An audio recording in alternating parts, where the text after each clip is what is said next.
சதாசிவன் மலை அடிவாரத்தில் உள்ள சிவன் கோவில் நடைபெற்று வரும் பேயோட்டும் நிகழ்வுகளையும் அதனைத் தொடர்ந்து அங்கு நடைபெற்று வரும் பல்வேறு அமானுஷ்ய சம்பவங்களையும் தற்போது பார்த்து வருகிறோம். தன்னை தேடி வரும் பக்தர்களுக்கு மாந்திரீகம் சார்ந்த பிரச்சனைகளும் எதுவாக இருந்தாலும் அதை உடனடியாக சரி செய்து விடுவதாக சொல்கிறார் சுவாமியார். யார் யாருக்கு என்னென்ன பிடித்திருக்கிறது என்பதை தெரிந்து கொண்ட பிறகு பேய் பிடித்துள்ளவர்களை பேய் ஓட்டுவதற்காக ஒரு அறையில் ஒவ்வொருவராக அமர வைக்கப்படுகிறார்கள்.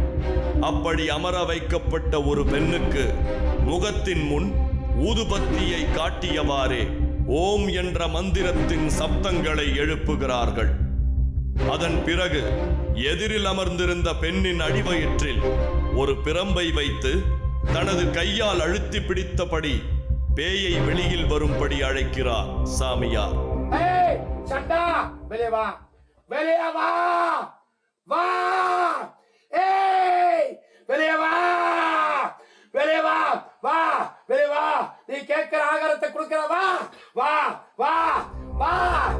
சாமியாரின் உடலில் விபூதியை பூசி விடுகிறார்கள் அவரது சீடர்கள். சாமியாரும் சீடர்களும் மந்திரங்களை சப்தமாக எழுப்ப எதிரில் அமர்ந்திருந்த பெண் அழத் துவங்கினார்.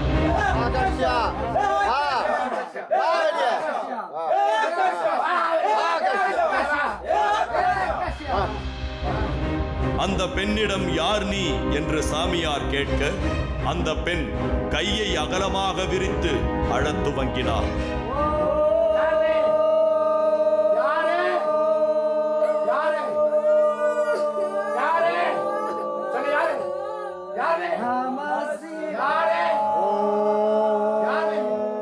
அந்த பெண்ணின் உடம்பில் இருந்து வெளியில் போகும்படி சாமியார் கேட்க அதற்கு முடியாது என்று மறுப்பு தெரிவித்தது அந்த பெண்ணுள் இருக்கும் பேய். மறுப்பு தெரிவித்த அந்த பேயிடம் யார் என்று சொல்லிவிட்டால் உன்னை சித்திரவதை செய்யாமல் விட்டு விடுவதாகவும், இல்லை என்றால் மந்திரங்களை சொல்லி குடுவையில் அடைத்து விடுவதாகவும் மிரட்டினார் சாமியார். அம்மா அப்பா பேர் என்ன, உன் பேர் என்ன சொல்லிட்டு என் பட்டு சொல்றேன். என் பட்டு உன்னை ஒண்ணுமே நான் செய்யலடா. என் ஐயா மேல ஆணையிட்டு சொல்றேன். உன்னை நான் எதுவும் செய்ய மாட்டேன்டா, இது சத்தியம். ஒரு கட்டத்தில் யார் உன்னை இங்கு அனுப்பியது என்று கேட்க கிணற்றில் விழுந்து இறந்து போனதாக சொன்னது அந்த பேய். தான் இவர்களின் வீட்டருகில் வசித்து வந்த சிறுவன் விக்கி என்றும் பூங்கொடி ஆண்டி சொன்னதை கேட்காமல் நண்பர்களுடன் சென்று கிணற்றுக்கு அருகில் விளையாடிய போது கிணற்றில் தவறி விழுந்து விட்டதாகவும் தன்னை நண்பர்கள் காப்பாற்றவில்லை என்றும் சொன்னது அந்த சிறுவனின் ஆன்மா. அதை கேட்டுக்கொண்டிருந்த அந்த பெண்ணின் தாய் கண் கலங்கி விட்டார். தம்பி சத்தானம்மா போன வருஷம் பங்குனி மாசம் நிலத்துல ஜாத்திரை ஆகும்போது போய் ஊஞ்சிட்டாங்க. எங்க வீடு தான், எங்க வீடு பக்கத்துலேயே 3வது வீடு தான். நாங்களும் மரத்திலிருந்து பொழியும் பன்னீருக்காக காத்திருந்தோம். அப்போது அத்திரிமலை கோயிலின் முன்புள்ள பாலை மரத்தில் இருக்கும் வண்டுகள் சுட்டெருக்கும் வெயிலில் மரத்திலிருந்து பன்னீர் மழையை பீச்சியடிக்க துவங்கியது.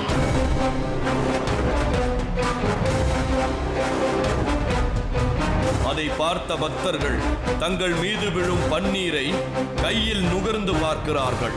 பன்னீர் வாசம் அவர்களை அப்படியே கிறங்கடிக்கச் செய்கிறது.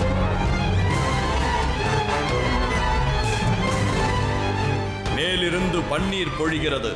கையில் பார்த்தால் அதற்குள் காய்ந்து விடுகிறது. இது எப்படி நடக்கிறது என்று எங்களுக்கு புரியவில்லை. வனத்துறையினர் ஒரு வகையான வண்டுகள் தான் இந்த மழையை பொழிகின்றன என்கிறார்கள். சிரிஞ்சி போல மரத்தின் நீரை உறிஞ்சி மக்கள் மீது இந்த வண்டுகள் தெளிக்கின்றன என்று வனத்துறையினர் கூறுவது போல் கோயிலுக்கு கிழக்கும் மேற்குமாக உள்ள 2 மரங்களில் மட்டும்தான் அந்த வண்டுகள் இருக்க வேண்டுமா? இந்த வனத்தில் எத்தனையோ பாலை மரங்கள் இருக்கின்றன. அவற்றிலெல்லாம் ஏன் இந்த வண்டுகள் குடியிருக்கவில்லை? அதிலும் பங்குனி மாதத்தின் கடைசி 5 நாட்களும் சித்திரையின் முதல் 5 நாட்களும் தான் இந்த வண்டுகள் இங்கிருக்க வேண்டுமா? அதுவும் கீழிருந்து பார்த்தால் கண்ணுக்கு எட்டாத வண்டுகளின் உடம்பில் இவ்வளவு பன்னீரா என்று பக்தர்கள் பலவிதமான கேள்விகளை எழுப்புகிறார்கள். இந்த வண்டுகளே சித்தர்கள் தான் என்கிறார்கள் பக்தர்கள். இங்கு வரும் ஆன்மீகவாதிகள் சிவனை வணங்கத்தான் இப்படி வண்டு ரூபமாக இந்த மரத்தில் வந்து தங்குகிறார்கள் என்றும் பல வகையாக கூறுகிறார்கள் பக்தர்கள். எது எப்படியோ நாம் தேடி வந்த வெள்ளை ஆமையையும் பன்னீர் மழையையும் நேரில் பார்த்த பரவசத்தில் அத்ரி மகரிஷியையும் அனுசியா தேவியையும் வணங்கிவிட்டு அங்கிருந்து விடை பெற்றோம்.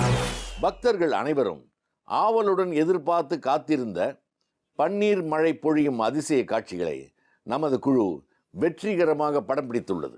இதனைத் தொடர்ந்து குடும்பத்தில் உறவுகளில் ஏற்படும் பிரிவினைகளை தடுத்து இணக்கங்களை ஏற்படுத்தும் வசிய முறைகளைத்தான் பார்க்க இருக்கோம். வசியம் பல்வேறு ரகசியங்களும் மர்மங்களும் புதைந்து கிடக்கும் ஒரு அமானுஷ்யமான உலகம். இதற்குள் மறைந்து கிடக்கும் ரகசியங்களின் முடிச்சுக்களை அவிழ்த்து வெளிப்படையாக விளக்கினார் வசியத்தின் சில சூட்சமங்களை தெரிந்து கொண்ட விஷமிகள். இதை தவறான ஆபத்தான காரியங்களுக்கு பயன்படுத்த தொடங்கி விடுவார்களா என்ற பயம் நமக்கு தோன்றியது.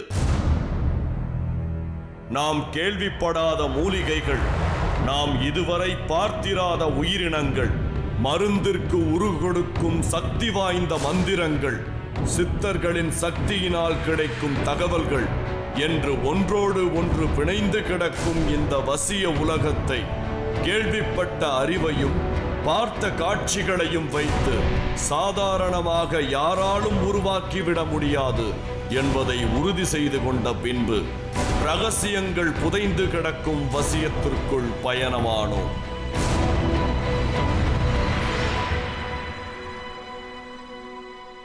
மாந்திரீக முறைப்படி மை தயாரித்து வசியம் செய்வது, தாந்திரீக முறைப்படி வசியம் செய்வது, மூலிகைகளை கொண்டு மருந்து செய்து வசியம் செய்வது, அசைவ முறைப்படி வசியம் செய்வது என்று வசியம் பல்வேறு முறைகளில் கையாளப்பட்டு வருகிறது. ஒவ்வொரு வகை வசியத்திற்கும் ஒவ்வொரு விதமான பலன்களும், சில வகை வசியங்கள் பக்க விளைவுகளை ஏற்படுத்தும் என்பது நமக்கே தெரியாத ரகசியங்கள்.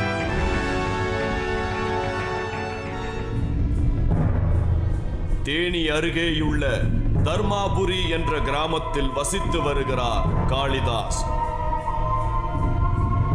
மூலிகை மருந்துகளின் மூலம் வசியம் செய்வதில் இந்த பகுதியில் பிரபலமாக இருக்கும் இவரை சந்திக்க சென்றோம். தர்மாபுரி கிராமத்தின் அருகேயுள்ள வனப்பகுதியில் ஒரு சிறிய அருவிக்கு அடியில் உள்ள பாறையில் தியானம் செய்து கொண்டிருந்தார் காளிதாஸ். தியானத்தை முடித்துவிட்டு வந்தவுடன் வசிய உலகத்திற்குள் புதைந்து கிடக்கும் அமானுஷ்யங்களையும் ரகசியங்களையும் பற்றி நமது சந்தேகங்களை கேட்கத் தொடங்கினோம். பொதுவாக சிலர் வசியத்தை தவறான செயல்களுக்கு பயன்படுத்துவதால் அதை பற்றிய மர்மங்களை பகிர்ந்து கொள்ள தயங்குவார்கள். ஆனால் காளிதாஸ் தனது வசியத்தை நல்ல காரியங்களுக்கு பயன்படுத்துவதால் அதை பற்றி நம்மிடம் பகிர்ந்து கொள்ள தயாரானார். சில பொய்யான காரணங்களை சொல்லி வசிய மருந்து வாங்கி அதை தவறாக பயன்படுத்தும் எண்ணத்துடன் வருபவர்களை முதலிலேயே அடையாளம் கண்டுகொண்டு நாசூக்காக மருந்து கொடுப்பதை மறுத்து விடுவாராம் இவர். ஒருவேளை இவர் செய்து கொடுத்த வசிய மருந்து தவறான நபர்களின் கையில் கிடைத்து அதை அவர்கள் தவறான வழிகளில் பயன்படுத்தினார்